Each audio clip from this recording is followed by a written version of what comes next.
La ilaha illallah Muhammad Rasulullah. The question is saying, I've accumulated some wealth. Is it best to invest that wealth or save it for future plans? Is it better to invest one's wealth or save it? I mean, in specific situations, it depends on one's circumstances, right? But in general, there is great merit in Islam in investment. Right? And that's one of the wisdoms why if you invest your wealth, you don't pay zakat on the amount that you have invested.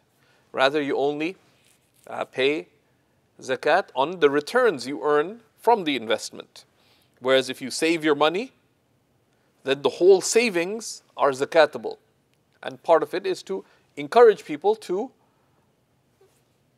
direct their wealth in productive ways rather than just hoarding it and accumulating it. Right? Zakat is on wealth, right?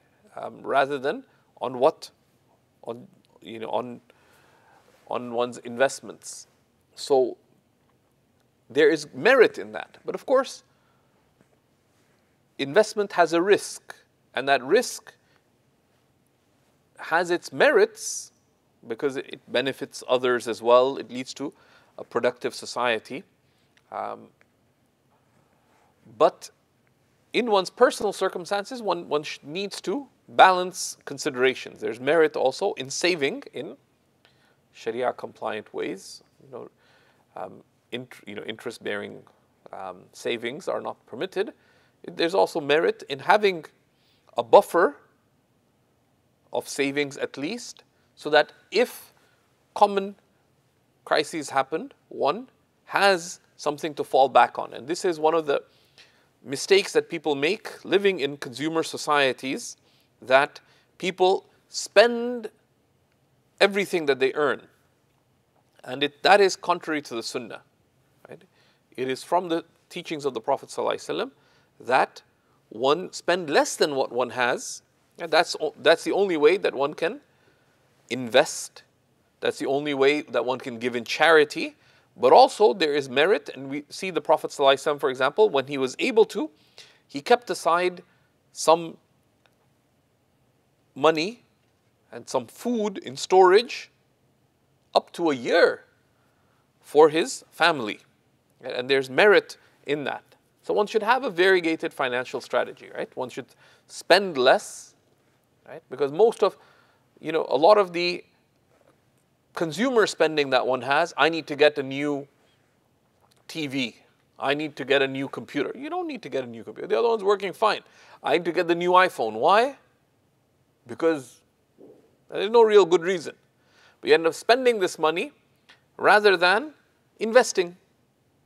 And investments grow rather than saving, so that if an emergency happens, if a crisis happens, one has funds.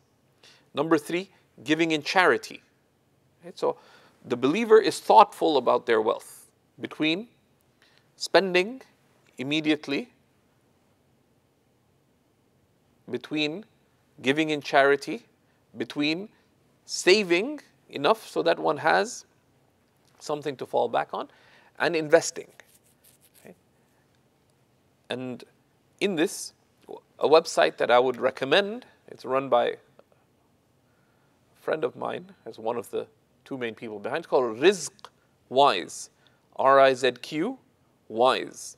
They have a very good podcast on financial planning for Muslims.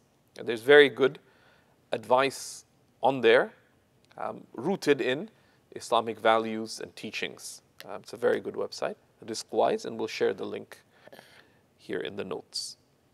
La ilaha illallah Muhammad Rasulullah.